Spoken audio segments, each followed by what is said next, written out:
Bom dia, gente. A gente viu os movimentos, né, num plano no horizontal e agora nós vamos ver os movimentos curvilíneos que estão no plano vertical, ou seja, a curva agora ela está na vertical, né? Ela não está na horizontal como a gente estava vendo antes. Então vamos lá. O primeiro tipo de movimento curvilíneo na vertical que nós temos é a lombada, né? A gente chama de lombada, né? Vulgarmente, né?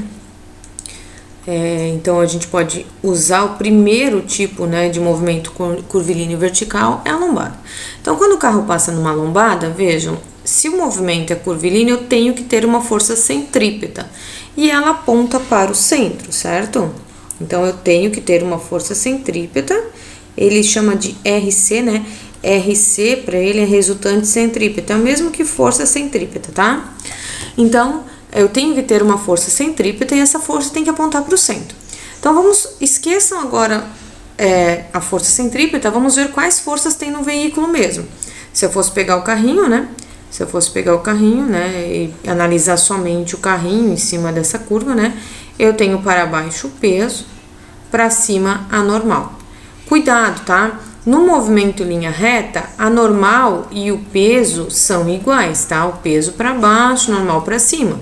No movimento em curva, não, porque no movimento em curva eu sempre tenho uma resultante para o centro. Então, significa que numa lombada, o peso tem que ser maior que a força normal. Então, vejam só, numa lombada, a força centrípeta vai ser o peso menos a normal, porque eu tenho que ter uma resultante para baixo, então o peso tem que ser maior que a normal, tá? Então, na lombada, vejam, eu sempre vou analisar se é uma curva, eu tenho que ter uma resultante centrípeta. Diferente, ó, isso é diferente do movimento horizontal, eu não tenho força centrípeta aqui. Aqui eu tenho, numa curva eu sempre tenho uma força centrípeta. Então, é porque o peso é maior que a força normal, tá? Então, até vou botar aqui, o peso é maior que a força normal, tá? Então, a minha força centrípeta, a minha resultante centrípeta tá aqui, ó. É o peso menos a normal, porque é uma lombada. Então, quem tem que ser maior? O peso, porque o peso é que é para baixo, tá? Então, ele tem que ser maior que a normal. Então, se ele é maior que a normal, né, obviamente, eu vou escrever se a força centrípeta é mv ao quadrado sobre r, ele vai substituir ali, né, peso menos normal é igual a mv ao quadrado sobre r, certo? Como o peso é m vezes g, eu posso fazer assim, m vezes g menos n é igual a mv ao quadrado sobre r. E, portanto, a força normal, só isolando a normal, né? Botando a normal para o outro lado e passando esse termo para cá, ficaria assim, ó. M vezes G menos mv ao quadrado sobre R é igual a normal. Ou seja, eu passei a normal para o outro lado e passei esse termo para cá, tá? Então, assim, ó, colocando a massa em evidência, a normal vai ser m que multiplica g menos v ao quadrado sobre r. Coloquei a massa em evidência, né? Fiz uma fatoração, tá? E é isso que ele diz aqui, ó, nessa expressão aqui, né? Nessa expressão aqui, ele diz que a normal é igual a m que multiplica g menos v ao quadrado sobre r. Cuidado, tá, gente? Ele diz aqui, ele faz um lembrete que é importante. Na iminência de perder o contato com a pista, né? Se a gente tem uma chance de perder, por exemplo, tem muita água na pista, né? N igual a 0, então, se eu botar 0 aqui, ó, eu vou ver que se eu colocar 0 aqui, eu posso achar a velocidade e você vai ver, fazendo passando para o outro lado, tudo mais, né? Que a velocidade vai ser raiz de r vezes g. Ou seja, é o máximo de velocidade para realizar um trajeto em segurança. Ou seja, já notaram que quando a gente chega perto de uma lombada tem que dar uma freadinha? Por conta disso aqui, ó. Porque senão você pode, de repente, perder o contato com a pista, né? E causar um acidente. Então, sempre que você vai chegar numa lombada, você tem que reduzir velocidade, tá? Então, isso aqui está falando, basicamente, da redução de velocidade ao chegar numa lombada. Por isso tem placa, né, avisando que tem lombada. Porque você pode, de repente, perder o contato com a pista se vier com uma velocidade muito alta, tá? Diferente da lombada, eu também posso ter uma depressão, um buraco, né? Mas olhem só, agora a força centrípeta, vejam só, a curva está aqui, a força centrípeta aponta para o centro, tá? Então, novamente, se eu olhar o carrinho, se eu pensar no carrinho, eu vou ter, né? Desculpa, a gente fiz o desenho ao contrário, só um pouquinho. Isso. Se eu pensar no carrinho, só pensando no carrinho, as forças que agem nele, eu tenho peso e tenho normal. Agora, olha só, olhem para a força centrípeta. Quem tem que ser maior? A normal. Então, nesse caso, a normal é maior que o peso, tá? Portanto, a força centrípeta aqui vai ser N menos P, tá? Então, por isso que ele falou, resultante centrípeta, N menos P, substitui novamente, como a gente fez no exemplo anterior, e agora só vai mudar que esse MVG vai ser positivo, em vez de ser negativo ali é positivo, tá? Então, ou seja, essa força normal aqui é maior do que esta aqui, né? Aqui ela é menor, certo? Então, a força normal vai ficar dessa forma aqui.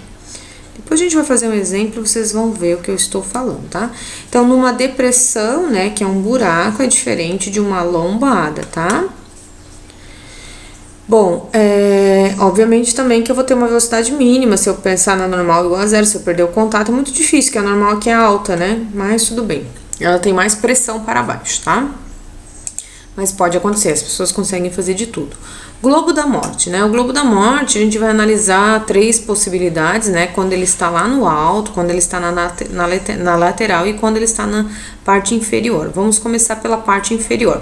Lembre-se, né? Obviamente que é uma curva. A professora vai tentar desenhar uma moto, que eu não sei desenhar moto. Imagina que você quer uma moto, tá? Um carro, mas tudo bem. Vocês entendem que, né? Eu não sei desenhar. Então, peso normal, lembrem-se para onde está a curva, para o centro, né? Opa, desculpem. Força centrípeta aqui, então a normal é maior que o peso. Portanto, a força centrípeta vai ser N menos P, ok? Então, quando eu fizer isso, você já sabe, a gente já fez, né? Na parte inferior é aquela questão onde a gente vai agora substituir, né? Aqui, força centrípeta é mv ao quadrado sobre r igual a N menos P. Aí você acha o que você quiser. Se ele pediu N, você acha o N. Se ele pediu P, você acha o P. P é M vezes G, né? Resumindo, a gente vai cair na mesma equação que a gente acabou de ver aqui, né? Numa depressão. Mesma coisa. Na lateral. O que muda um pouquinho é a lateral. A lateral, gente, a gente tem que pensar o seguinte, ó. Aqui está o globo da morte. A professora vai desenhar um carrinho que a professora não sabe desenhar moto. Então, beleza. No globo da morte, a força centrípeta é pra cá, ó, né, na lateral. Então, pra baixo eu tenho peso, né? Pra cima eu tenho que ter alguma força de atrito, senão ele não ia ficar aqui, né? Tem que ter um atrito. Então, o atrito e o peso. E aqui, ó, ele está comprimindo a parede, né? Se ele está comprimindo a parede, existe uma força normal pra cá. Então, a normal é a própria força centrípeta, tá? Então, nesse caso aqui, na lateral, né? Na lateral, eu tenho que lembrar, então, que a normal é a própria força centrípeta, portanto, a normal vai ser igual a mv ao quadrado sobre r, tá? Que é o que ele fez aqui, beleza? Na parte superior, a gente vai ter que ter um pouquinho mais de cuidado, né? Na parte superior tem alguns detalhes, né? Então, vamos lá. Vamos analisar novamente, se a gente souber, né? Agora a gente já sabe analisar os desenhos e tudo mais, né? Já sabem que eu não sei desenhar, ok. Para baixo eu tenho peso. E para baixo também eu tenho a normal, gente, porque eu comprimo a superfície devolve, né? Então, agora eu tenho a normal e o peso para baixo. E eu sei que a força centrípeta também é para baixo. Portanto, a força centrípeta é a normal mais o peso, tá? Ou o peso mais a normal, tanto faz, tá? Então, eu vou só substituir, né? mv ao quadrado sobre r, bem simples aqui. Tá? E eu posso isolar a força normal e dizer que a normal é vocês observem que é a mesma ideia de quando a gente estava lá, ó, esse menos ali, ó, M, tá? Quando a gente estava lá na lombada, tá? Mesma coisa. Só tem um detalhe aqui, tá? Quando a moto tenta passar ali, ela tem que passar com uma velocidade mínima, senão ela cai. Por quê? Porque se eu botar a normal igual a zero aqui, ó, eu vou descobrir, né, que existe uma velocidade mínima. Então, a gente pode até fazer isso. Vamos lá, vamos botar a normal igual a zero aqui. mv ao quadrado sobre r, considerando que a normal é zero, né? Então, vamos lá. Então, vai ficar assim, ó, mv ao quadrado sobre r igual a m vezes g, porque isso aqui virou zero. Corta a massa, tá? Corta a massa. Então, a velocidade ao quadrado é igual a g, tá dividindo, passa multiplicando. Então, raiz de r vezes g. Essa é a velocidade mínima, tá? É a velocidade mínima com que eu tenho que passar aqui em cima para não perder o contato. Porque se eu perder o contato, se eu perder a força normal, eu caio, tá? Então, vamos lá. A velocidade mínima com que a moto passa no ponto A sem cair é aquela para a qual a força normal apresenta intensidade nula, tá? Cuidem com isso, tá? Se eu tiver, né, se eu quiser passar ali com segurança, eu tenho que passar com uma velocidade mínima desse valor de R vezes G, tá? E vejam que não depende da massa, tá? Não depende da massa, depende só do raio e da gravidade. Pêndulo simples, vamos lá. Analisem o pêndulo, né? É uma bolinha, né, que está fazendo aquele... tem bolinhas assim que se movimentam, né? Tipo aquele pêndulo de Newton, aquele berço de Newton, né? Que fica batendo uma bolinha na outra. Então, esse pêndulo, né? Ele tem uma tração na corda, né? Se eu for analisar, né? Tem uma tração sempre para cá. E a força-peso, né? Para baixo, né? Eu não consegui desenhar direitinho, mas o peso para baixo. Ok? Aí, analisando no ponto mais baixo da trajetória, que é o ponto mais fácil de eu analisar, né? Porque os outros a força vai estar inclinada. Mas aqui no ponto mais baixo da trajetória, eu percebo, né? Se é uma trajetória circular. No ponto mais baixo da trajetória aqui, né? Eu vou ter o peso e a tração. Só que eu tenho que lembrar que a força centrípeta é sempre para lá, ó. Então, a força centrípeta, quem é maior aqui? Maior é a tração. A tração é maior que o peso. Então, a força centrípeta é tração menos o peso, ok? No ponto mais baixo, tá? Isso no ponto mais baixo, tá? Da trajetória, ok? Então, lá no ponto mais baixo, eu posso fazer essa substituição e só substituir a força centrípeta por mv ao quadrado sobre r. Nesse caso, o meu r, cuidem, é o L, né? Porque o L é o comprimento do pêndulo, né? É esse comprimento todo aqui, ó. Daqui até aqui. E ele equivale ao meu R, né? O L equivale ao meu R, ok? Então, é só substituir, você vai ver que a tração, né? Que agora eu não quero saber a normal, porque não tem normal aqui, eu tenho tração. Então, a tração faz o papel da normal também, né? Essa tração vai ser igual a M, que multiplica G mais V ao quadrado sobre L. Vamos fazer uma questão aqui, já até peguei ela resolvida para vocês verem. Uma moto e seu ocupante possuem juntos uma massa de 120 kg. Ela gira em um círculo vertical dentro de uma esfera de raio de 5 metros, passando pelo ponto mais alto da trajetória com velocidade de 10. Considere G igual a 10 e determine a intensidade da normal da esfera sobre a moto no ponto mais alto, gente. No ponto mais alto é o que ele quer saber. Lembre-se que lá no ponto mais alto, né, eu vou ter N mais P igual a força centrípeta, ok? Então, aqui, ó, ele fez N mais o P igual a força centrípeta, beleza. A normal vai ser, então, passando tudo para o outro lado, né? Vai ser 120 vezes 10 ao quadrado dividido por 5 menos 120 vezes 10. A normal é 1.200 newtons. Aí ele pergunta, o valor da velocidade mínima com que a moto pode passar sem cair. Só pegar a mesma expressão e colocar zero aqui, ó, ok? Aí a gente vai ver que vai chegar nisso aqui, a velocidade mínima é raiz de R vezes G.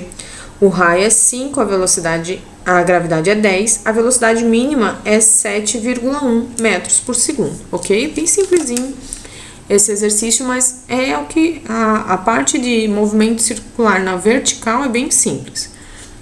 Vamos analisar aqui um avião também executando um looping, tá? Quando o avião está executando looping, mesma coisa, só que assim, ó, em vez de eu ter, por exemplo, um fio, o avião executando o looping é como se fosse um pêndulo, né? Só que em vez de eu ter um fio, eu tenho uma força de sustentação que a asa provoca, né? Então, tipo assim, O avião tá aqui, eu não sei desenhar avião, vamos ver o que sai do meu avião. Tá, vou tentar, tá? É isso aqui o meu avião. Tem o peso para baixo, obviamente tem que ter uma força para cima para sustentar o avião. Isso é chamado de força de sustentação, né? Isso é das asas do avião, tá? Ai, como tá feia minha letra. Ok. Lembre-se que a resultante centrípeta aponta para o centro, então S é maior do que P, ok? Senão o avião cai, tá? A força de sustentação tem que ser maior que o peso. Então, a resultante centrípeta ou a força centrípeta é S menos P, tá? E se eu for, então, substituir mv ao quadrado sobre R igual a S menos M vezes G, passando para o outro lado, eu vou ver que a força de sustentação é igual a massa que multiplica a gravidade mais V ao quadrado sobre R. Gente, essa é a nossa aula de dinâmica do movimento curvilíneo na direção vertical. Depois a gente vai fazer exercícios. Espero que vocês tenham entendido. Até a próxima aula.